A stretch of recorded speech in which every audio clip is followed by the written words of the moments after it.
In my last video, I made a bold claim that aside from the player, it's the flute's bore that affects sound the most. Not the embouchure hole, not material, but simply the size and shape of the inside of the flute. But if I'm being honest, I probably wasn't bold enough, because the bore also has a dramatic impact on almost every other aspect of a flute's design. So today we'll be taking a deep dive into the 3 different types of bores, how they affect sound and what flutes use them.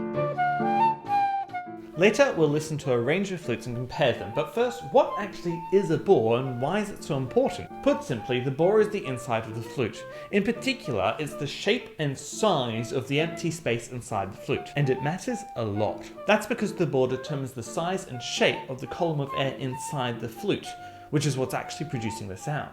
You see, while most instruments vibrate an object like a string or a reed, the flute uses the player's airstream to directly vibrate the air column inside the flute. You can think of this a bit like how the direct movement of a violin's bow resonates the strings when it moves at the correct speed. Similarly, the direct movement of the player's breath vibrates the column of air when it moves at the correct speed. In this analogy, the flutist's breathing technique is like a violinist's bowing technique, critical for sound production. A flute's embouchure hole is like a violin's bow. It's how the player interacts with the instrument. The flute's tone holes are like the violinist's fingers pressing on the strings to change the pitch. And the flute's bore? Well, that's honestly like the entire violin. It's where the original sound is produced, like a violin's strings, and it's where that sound resonates like a violin's chamber and soundboard. So it's really important. But aren't flutes just cylinders with some holes drilled into them? Well, sometimes. But there's actually 3 main types of bore shape: cylinder, Boehm, and conical, and they're all different. Cylinder flutes are the simplest to make, being a simple straight cylinder. Common examples include bamboo flutes, fifes, PVC flutes, and they tend to be the cheapest way into flute playing. They're loud and bright, but carry some tuning issues in the 2nd and 3rd octave. I mean, listen to the cylinder bore fife play G. In the 1st octave, it's fine, but then suddenly in the 2nd octave, ugh. Note that this flaw can be overcome with skill, but it's quite difficult. Conical bore flutes were designed to solve the tuning issues of the cylinder flute, but they also changed the sound, possessing a mellower, darker sound, often with a little more texture and at a lower volume compared to cylinder flutes, all other things being equal. Examples include Baroque flutes, Irish flutes, my own PassionFlutes, and classical piccolos. Boehm bore flutes were invented by... I need to look up how to pronounce it again. Hi, this is Ludwig Boehm. I'm here to settle this controversy on the correct pronunciation of my great-great-grandfather's name. In the future, when referring to him, please try to say Theobald Boehm. Boehm flutes were invented by Theobald Boehm with his 1847 flute, aka the modern metal flute. This is a genius reinvention of the cylinder bore flute design, but with a slight taper in the head joint and enormous tone holes, solving the tuning issues, but while keeping that pure bright sound that cylinder flutes excel at. Most Boehm bore flutes are metal flutes, they can also be made of wood or plastic, with this Boehm mechanism design, but some exceptions exist. For example, Terry McGee's Boehm bore model of Irish flute. Now, aside from bore shape, it's also important to talk about bore size. In fact, if we're talking just about tone, the bore's size is even more important than its shape. When we talk about bore size, we're talking about the width of the bore, specifically the widest point of the bore on the flute. Changing this has a huge effect on the sound of the flute. In particular, making the bore wider makes it sound much more mellow, and making it narrower makes it brighter and in extreme cases airy. Bore size also affects what notes the flute is best at playing, with larger bore flutes favouring the lower notes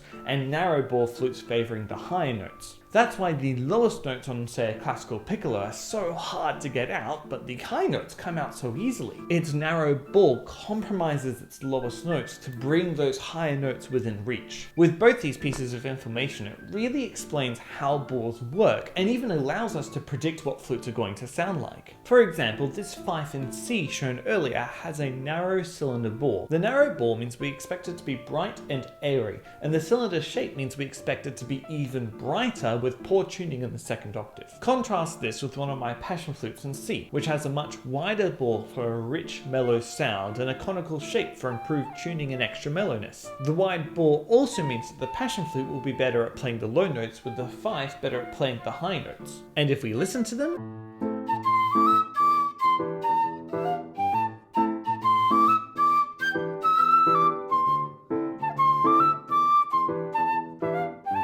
that's exactly what we hear. And we can continue to plot this graph. Small bamboo flutes play similarly to our fife, bright with challenging tuning, though of course lower bamboo flutes with bigger bores will be mellower. Piccolos are similar in having a tiny bore, but come out just a little less shrill by being conical, and the PassionFlute piccolo, having a much wider conical bore, is even less shrill. Irish flutes compare similarly to metal flutes in bore size, meaning their tone is similar, but the conical bore shape of Irish flutes will mean that they come a little mellower with just a bit of extra texture, whereas the metal flute projects a bit more thanks to its louder Boehm bore.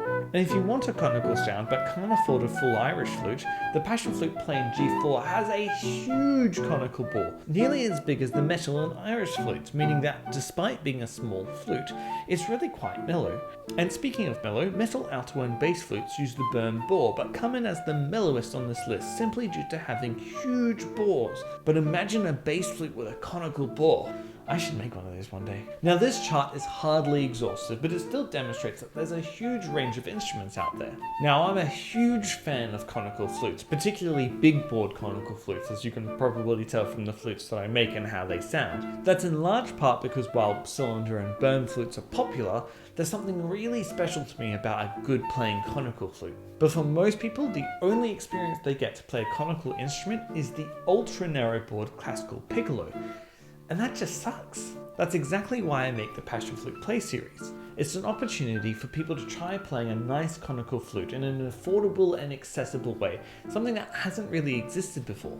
If you're like me and you love the sound of these wide-bored conical flutes, then consider checking out our PassionFlute Play series video or visiting the website to have a look at the flutes. But even if your taste in flutes is in a different kind of instrument, there's still a lot to be gained from understanding bores. For example, if you're buying your first flute, you now know that you may want to avoid a cylinder flute, like a bamboo flute, fife, or PVC flute. Or at the very least, you know and are prepared for them to be trickier to play in tune if you decide to get one anyway for its sound or for the greater affordability. Or if you've already been playing a cylinder flute and struggling with the tuning, you now understand why, and that buying another cylinder flute likely won't solve your problem, even if it's nicer. Or if you're looking for a different flute to add to your collection, you've now got a head start in understanding where you should be looking. For example, if you want a different sound from a metal flute, you may want to consider looking at conical flutes. Now, bores aren't everything, and other factors like the embouchure hole or tone hole size do have an impact. But if what you're after is that different sound, then you probably want to consider an instrument with a different bore shape or size. Well done for getting through that video.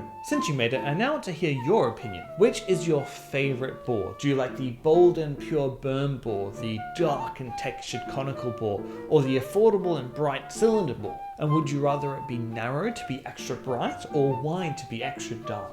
Let me know in the comments.